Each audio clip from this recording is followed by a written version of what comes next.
Alright, so this is going to be a very different kind of video than what I normally do. So the last couple of videos we've talked about a lot of magical theory. This time I'm going to be talking about how to put a money spell together. I'm going to be talking about my thoughts about it. I'm going to be talking about what my thought process is when going into doing a money spell, what I want to add to the spell, what I want to not add to the spell, and why not. So let's get into that. But before we get into that, I want to just mention that the channel is sponsored by Patreon. Link in the description down below. If you like my content, feel free to head over to the Patreon. There is a lot more content there than I advertise on my platforms because I'm terrible at marketing, but I'm really good at being an occultist. So, if you enjoy my videos, please feel free to head down into the link in the description. We got a lot of...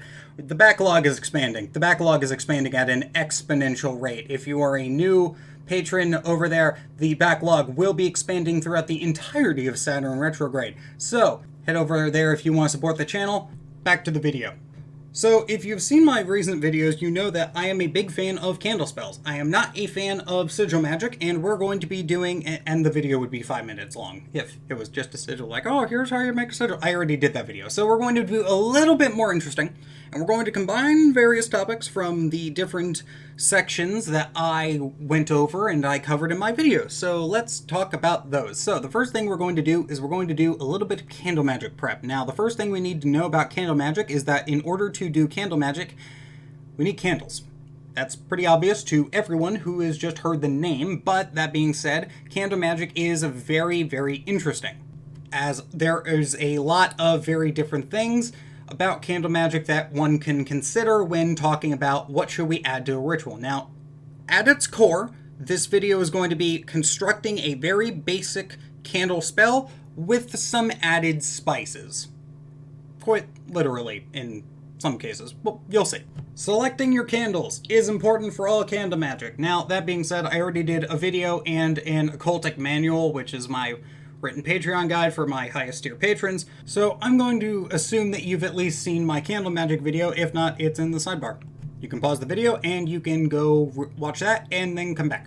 So, first things first, we need to go and choose what candle color we're going to do. Now, there are 4 options. Now, that seems like a lot, and that seems kind of weird, because you might be thinking, oh, well, there's white, there's green, what are the other options? Well, actually, white isn't an option. Now, when I like to do candle magic spells, you can use white as a catch-all color. Now, the problem with that is that it's not going to be as powerful, and unless you're doing magic to specifically do purity stuff, white really isn't the go-to. Now, I'm going to assume that everyone can just order stuff on Amazon, and I found this on Amazon in like a Google search, and I've used these in the past. So I'm going to assume that the price for a collection of candles wherever people are is roughly $26, and that will be added to the total. That being said, we still have to address what color we're going to be using. Now, I'm going to leave it up to all of you. That being said, I'm going to list the colors that I would personally choose. So now that we know that white is off the table, what does that leave us? Well, we of course have green, which is the color of money if you are a person who lives in the United States, which I am. That being said, it is no longer the color of $100 bills. It is the color of lower denominations. Blue is actually the color of $100 bills now, so we need to keep that in mind. However, green is still useful, as green is historically the color of money, and green is correspondingly the color of Venus. Venus being the planetary power associated with attraction and money and luxury, all those kind of things. Now, that being said, blue is the color of $100 bills now, and it is also the planetary color of Jupiter, the planetary power of expansion and excess and growth and all these things. Which means that we can add blue to the list. So we now have green, blue, and the other color of Jupiter, purple. Purple used to be the color of royalty. Purple is also one of the power colors. Now, purple, blue, and red are going to be the most powerful colors in terms of you're going to get the most dynamic results. And if you get a royal purple, suddenly your candle is going to be having the authority of a king, and we're already off to the races. Now, there's one more color, because I said there was 4, and that 4th color is orange. Now, orange is the color corresponding to the planetary power of Mercury, which is the planetary power of speed, commerce, intelligence, all of that thing. Now, weirdly enough, it's also the color of road openers. So here's the reason why I include this in this listing. If you're having problems due to not having access to more sources of money, or if you just don't have access to sources of money, period, that's kind of what orange is for. Orange is here for the road opener. So if you're trying to do money spells and they're either working a little bit or they're not working well, what you can do instead is use orange as a kind of test road opener and use it as kind of a, we're opening more access to money. And if you need to do that, you should probably do a full road opener, which at some point I will probably, there's all kinds of road openers you can just find. These are, in my opinion, the 4 desirable candle colors. Of course, you can also use white. Now, you could theoretically use other candle colors that I didn't mention. That being said, let's run down why I don't think they are very good options. Red candles are going to be correspondent to the element of fire and Mars. They're going to be very destructive, explosive, and usually that's not what you want out of a money spell. This will get you flash in the pan results. Yellow candle spells. These are going to be more for air and the sun. These are going to get you attention, but not necessarily get you money, except through your own work. And, if I'm doing magic, I'm trying to work as little as possible and trying to work smarter, not harder. Black candles. These are more for hex breaking and Saturnian magic. I mean, you can use these, but see you're not going to want to use Saturn in your money spell because Saturn will make you work harder, so moving on. Now, after you've chosen the color of your candle, I'm going to recommend that you choose a planetary power to work with in order to empower the candle. Now, you can choose an elemental power, just doing the elemental magic, or you can do a planetary power, or hypothetically you could do both. Now, I'm going to mention here that there will be some spirits added at the end, so I didn't forget spirits. We will get to those in a minute. But for the elemental and the planetary powers, just going through the list. The element of earth is the element that most people are going to think of when they think of money magic. This is a good option. It is very slow though, so I would use it if you feel so inclined, but I personally don't like using it. That being said, the element of earth is actually probably one of the better things to be using in this case, so make of that what you will. Next in ascending elemental order is the element of water. I think that the element of water is perfectly reasonable to use here. This is going to increase the flow of things. That being said, the element of water is very emotional, so make of that what you will. If you can get emotional instability in your ritual, I tend to avoid that. So make of that what you will. Moving on. Next element going around the circle is the element of fire. Now, the element of fire is going to be the most explosive, and it can manifest in one of 2 ways. It can manifest in constructive fire, or it can manifest in destructive fire, and we're going to ideally want constructive fire, so we're going to want to tailor our ritual appropriately depending on if we choose this. Now, the element of air is the element that I would use the least of in this ritual. I would not recommend using the element of air just because the element of air is more for communication, and while it is fast, it's the least solid, and we kind of want solid, tangible results here. We can save this for dream magic. That's it for the elemental powers, so let's talk about the planetary powers, going from Saturn down. Saturn, I would highly recommend not using Saturn in your money spells. Saturn is going to be the most strict when it comes to doing things, and he's going to make you work the hardest. So if you're planning on getting more money through hard work and dedication, this is the planetary power to use. That being said, if I'm doing magic for money, I'm trying to make it so I get money for things I'm already doing, so pass on that. Jupiter. Jupiter is going to be the planetary power that is associated with growth, excess, and just growth, really. Expansion, growth. So if you already have money coming in, Jupiter is the go-to planetary power. If you don't have enough money coming in, you're going to want to look somewhere else. Where you shouldn't look is the planetary power of Mars. The planetary power of Mars is interesting in that it can be used for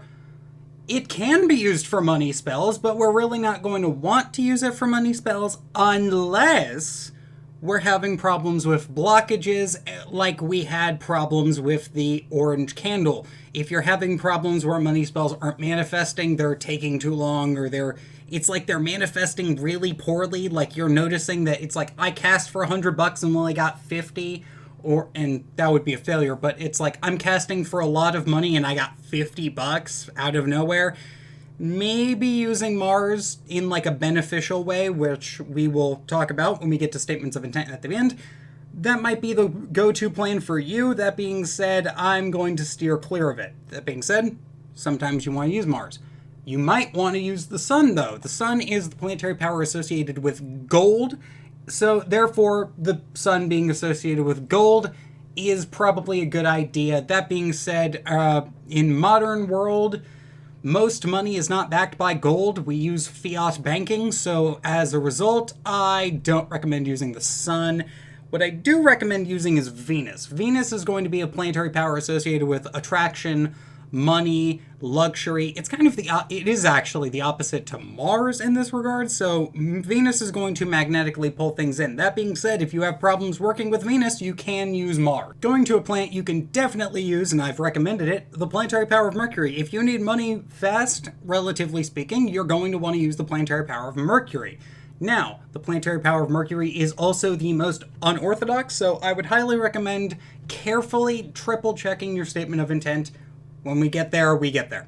Final planetary power is interesting. The moon is the planetary power associated with the astral plane and illusions. That being said, it's also associated with influence and cycles. I would recommend, if you are very in tune with the moon, you could give this a shot. That being said, I would use another planetary power, assuming you have a good relationship with all of them. Now, we just covered all of the elemental powers and all of the planetary powers, and I need to choose one for this operation. So I'm going to go ahead and I'm going to use the planetary power of Jupiter for this operation. As such, we're going to want to go ahead and we're going to want to plan out our ritual operation. Now, you're going to want to plan this on a day and hour of Jupiter.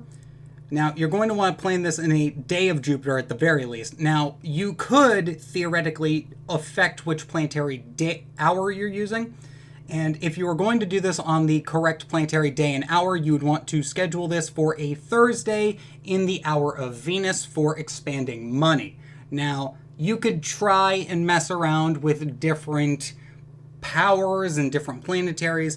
If you wanted to, you could use the planetary power of Jupiter in the hour of Mercury for expanding your business, if that is how you're primarily going to make money. That being said, it is all up to you.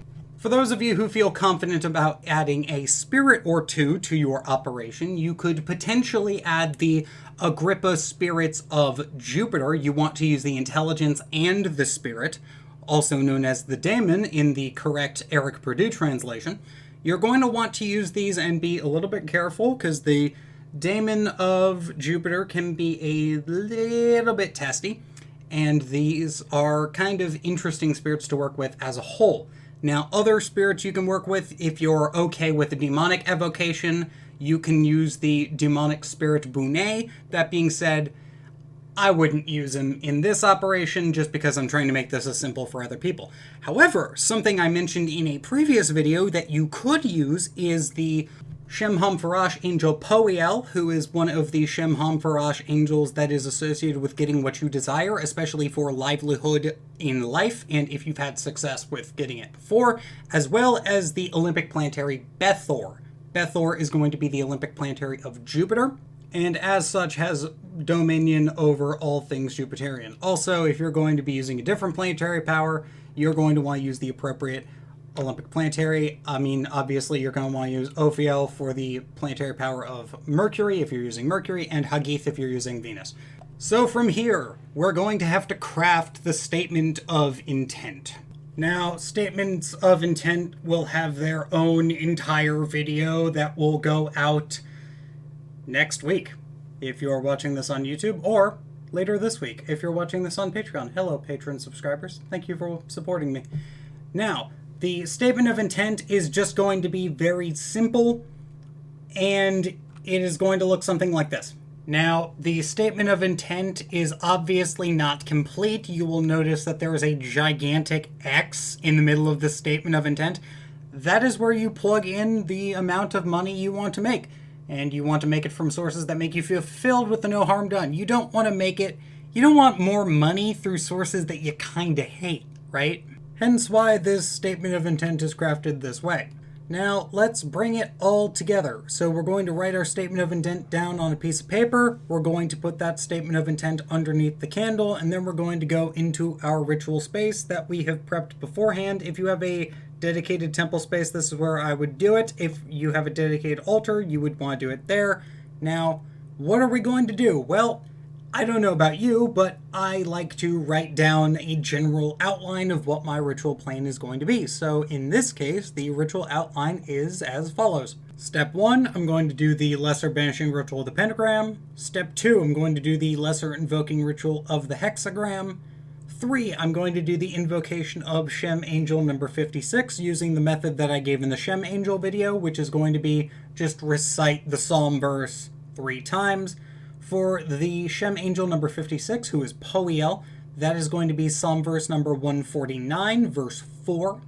From there, I'm going to do the invocation of the planetary power of Jupiter, a la the Golden Dawn method. You can just Google this. I'm going to use the unicursal method here. It is important to note that I'm not going to be using the unicursal invoking of the hexagram. I prefer to use the traditional for that. That being said, I'm going to use the unicursal method for invoking the planetary power of Jupiter. And then I'm going to go into step 5, which is going to be reciting the statement of intent and lighting the candle. Now, this is where my difference in how I cast magic is going to be a little bit different from other people's recommendations. This is where I'm going to, from the heart, give a really cool prayer over the candle that comes from the heart until you feel the ritual is concluded. Then give a reprise. Now, what I mean by this, you're going to do a really cool prayer. Now, this prayer should be Jupiterian, and it should naturally flow from you when you start it. You're going to naturally just start the prayer, and then you're going to keep going on the prayer, and then you're just going to keep going, and then you're going to run out of steam. From there, you're going to take a couple seconds, and then you're going to get a second wind, and then you're going to do more prayer. And when that is over, that's when you're done. From there, you're going to take a moment and just meditate on what you want, and you're going to thank the powers of Jupiter, ask for them to manifest what you desire.